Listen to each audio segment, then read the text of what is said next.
YouTube. It's about 11:37 in the morning, and hopefully I can get this camera to start acting right. Hold on. Alrighty, hopefully that's a better angle for you guys. It's 11:38 in the morning. I went to work this morning and left, and I'm heading back home now. I just dropped my husband back off at work. We both work at Home Depot. How you guys been? How you doing? How you doing?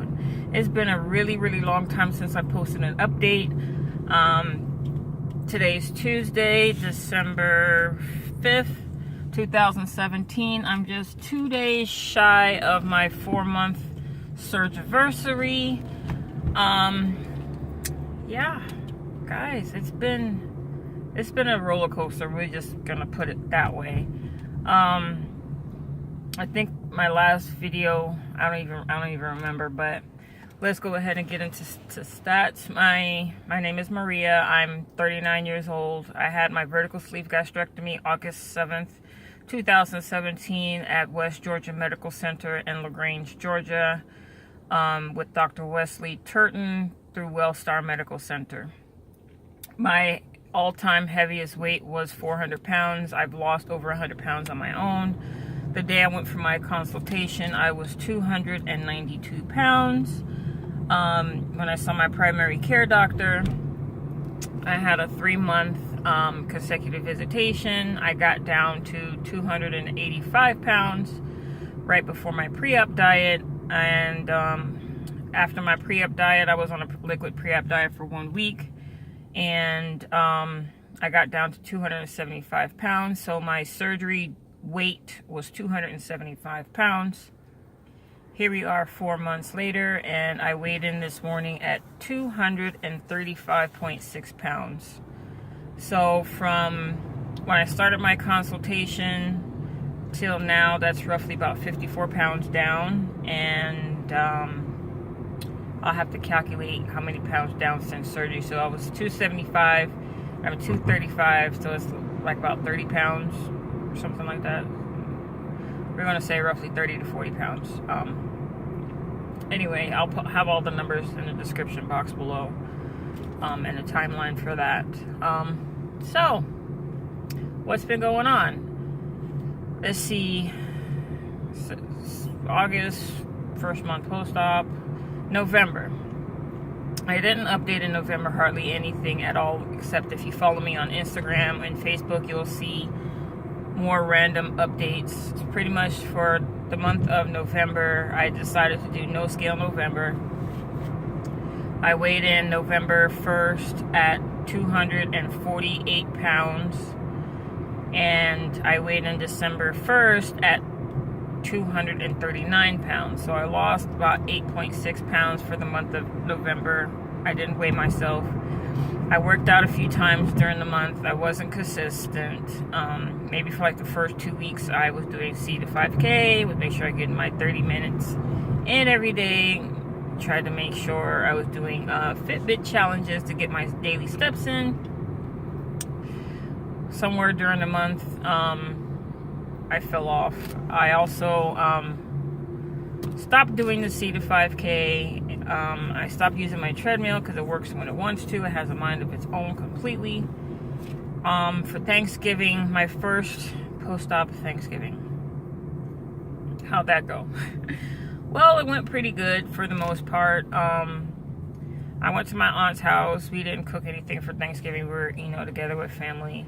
But prior to Thanksgiving, I had worked 7 to 8 days in a row. So I was extremely tired that Thursday, and went to my aunt's and uncle's house.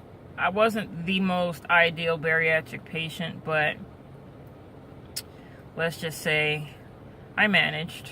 I had turkey, I had chicken, I had baked macaroni and cheese, I had collard greens, I had a little bit of Spanish rice. I had a piece of sweet potato pie, a piece of cheesecake. I made my Thanksgiving plate bariatric friendly. Of course, I didn't finish everything. I actually fell asleep in my plate. I was so tired from working all those days in a row. And I had a couple of wine coolers. I had a couple of beers. It was really nice. The next day, obviously I felt bloated Black Friday, you know, from the carbs and things like that, but it was very minimal. Then Saturday, we drove down to Florida. My best friend was getting married that Saturday, so we were off from work about 4 days. We drove down to Florida. I packed a whole bunch of protein bars and protein snacks to take with me on a road trip, which were pretty good. I had a bunch of Quest bars, so that the road trip itself didn't affect me at all. See, we got to the wedding. I stayed hydrated. At the wedding, you know, it was a very beautiful ceremony, very, very beautiful. I'm so happy for them both. And so they had an open bar. Now, my nutritionist told me that she didn't want me drinking any alcoholic beverages for 3 years. I drank something on my birthday, I drank something on Thanksgiving, and I drank something at the wedding. So we're just gonna say I'm not being a good bariatric patient when it comes to alcohol. We've all done it. Some of us less than others, but we've done it. And I'm not an avid drinker, so I drink on occasion. And I make sure to keep it low carb, whatever it is. But for the wedding, I went, you know, I had fun. It was my best friend. Of course, I had to have fun with her. So it was an open bar. My first drink, I had an amaretto sour. Then they passed around some appetizers. It was, what did they pass around?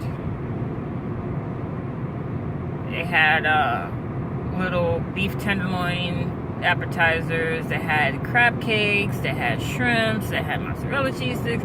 It was just, you know, a bunch of little appetizer things that I was able to try that were small enough that I can try them bariatric friendly wise.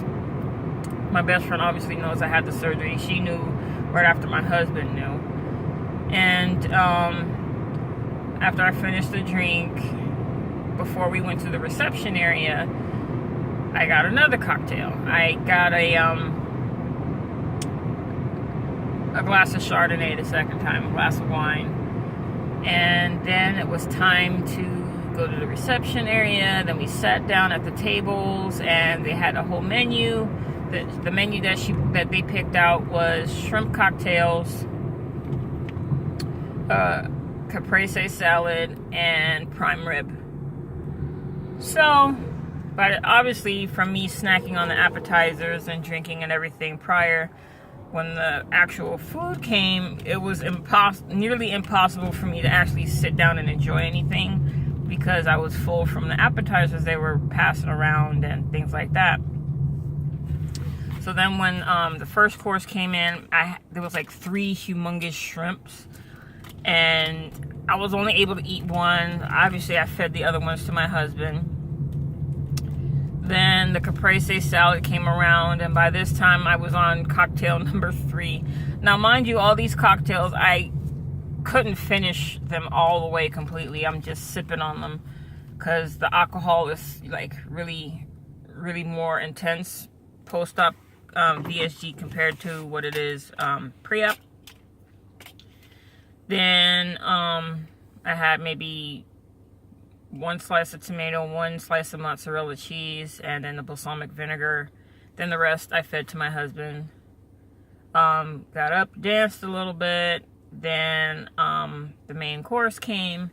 It was prime rib, mashed potatoes, and those little baby carrots and baby vegetables, things like that. I was able to eat a 1/4 piece, just like a little sliver off the prime rib, and I was done.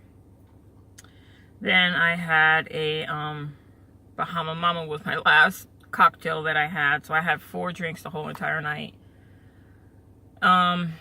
Made it back to our hotel, and all my husband said is like, you hit the bed and you were knocked out completely. So I was like in La La Land. I must have been so tired because we pretty much drove. We left midnight Friday night at midnight, drove down to Florida, checked into the hotel, visited my brothers, and immediately went to the wedding So we were exhausted. Then we went to my other brother's house. We spent the night there. he ordered Chinese food. If I had like one chicken wing, because I was like done. We went out to breakfast. I barely ate my breakfast then. We had French toast when I actually left that there. I had a quarter piece of the French toast and eggs and bacon. My diet pretty much, you know, just eating like a bird, picking here, picking there, picking there. So the wedding, those 4 days were pretty good. We went down to Boston Market, ordered a meal there, wasn't able to finish it. You know, so the VSG is doing its job.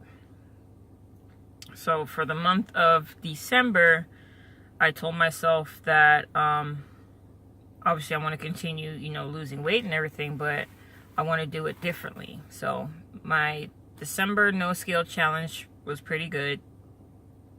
I still managed to lose weight. For December's challenge, it's pretty much keeping it keto. I'm doing low carb keto for the month of December to see where that takes me. I'm also doing intermittent fasting, 16 hours a day, and along with the keto diet. Now, keto for a VSG patient is obviously different than what it would be for a non-bariatric patient, only because of the fat intake.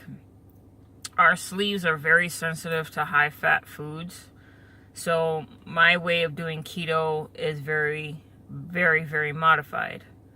I've had severe to moderate acid reflux issues, which I'm still taking medication for, that my surgeon's like, you'll have to deal with that for about 6 months, because, you know, the process, they remove 80% of your stomach out, and your stomach is producing full 100% stomach acid, and it has to readjust itself, blah, blah, blah, yada, yada, yada. So our sleeves can't handle high fat like the average person who's not a non-bariatric patient can. So, my proteins are going to remain between 60 and 80, so the percentage is supposed to be 75% fat, 20% protein, 5% carbs. Mine is a little bit different than that because I have to keep my proteins high. Protein is a priority when it comes to being a bariatric patient, so my proteins are higher than the average person because I need to maintain my protein. My carbs are low and my fats are pretty minimal. Keep in mind that the whole process of keto, you're supposed to regulate your insulin levels. And if you're eating too much protein, it can switch over to glucose and, you know, store fat that way. But because we're eating so little, it doesn't really affect me personally like how it would affect someone else.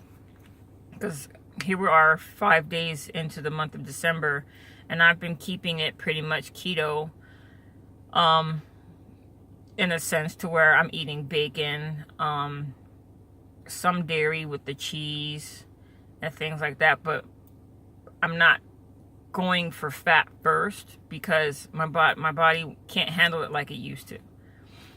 So I weighed in December 1st at 239 pounds. I've been weighing myself every day. So from December 1st, and also on December 1st, my cycle started. It just ended yesterday. It went 3 or 4 days this month. And my weight jumped up from 239 back up to 241 the very next day because of my cycle.